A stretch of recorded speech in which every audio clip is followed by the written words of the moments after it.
Okay, so before we dig too deep into really listening and trying to hear your calling and to hear His voice, we wanted to first start by looking at some biblical examples of calling. So this would be a good way for you to know and discern as you listen to His voice and as you hear Him, to discern. Sometimes it can be difficult to discern, was that God, is that just me, is it my emotions?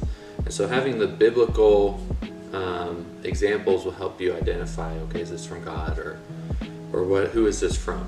And so we picked three. There's so many that we wrestled through trying to pick, which ones? And we picked these three, and so we'll just go through them in your handout. The first one was Abraham, and we looked at Genesis 12, and God gives him the promise of, He gives him a lot of promises, but the one that we really honed in on was the promise of the offspring, for him to have a son. At this point, he's 75 years old. His wife had been barren. It just seems impossible that could even be in the realm of possibility. So when we think about calling, one aspect of it should be that it should be unreasonable almost. When God calls you to something, your first reaction should almost be, that just seems like I could never do that. I could never accomplish this, God. How could you be calling me to this? And I think that's exactly where He wants us to be, because that's when He moves and when it's His purpose and His design.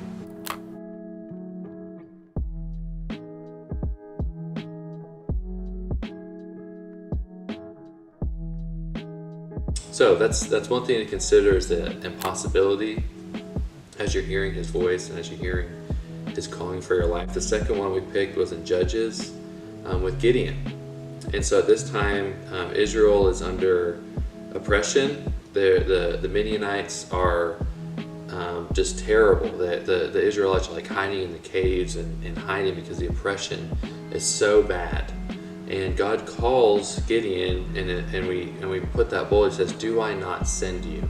So He sends Gideon to go and take back what is God's rightfully. So there's a few things we picked out of there. One thing was that there's usually a sending aspect to calling. Okay, it's a go. He's going to send you somewhere. So that requires you to leave something. So you're going to leave these people, this something, maybe your comfort, to go somewhere in God's name.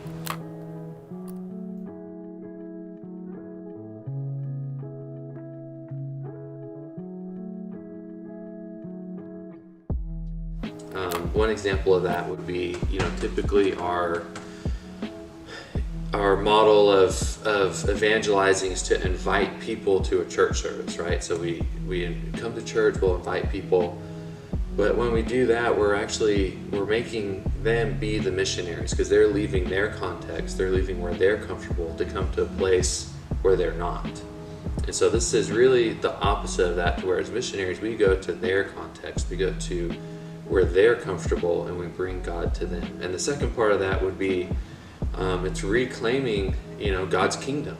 So we have to go in His name to the dark places, to the cracks and crevices of our cities where God isn't. That's where He's calling us to, so that we can go in His name and reclaim those for Him. And the third and final one we picked was in the book of Acts. At the end of Acts, we see just this community aspect to calling, where in the New Testament now, as Christians, as we are all filled with the Holy Spirit, we get to obey God together in mission. So you're not called to do this alone. This isn't like, we're called to do this as believers in community.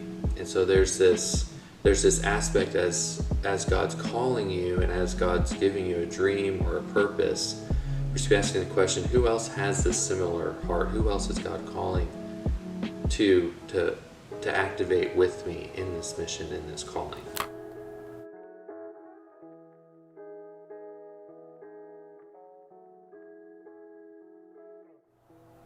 So those are just a few biblical examples that we've lined out. There's several others that I'd encourage you to study on, but just keep those in mind as we move on to really start digging in and hearing His voice and understanding who God is.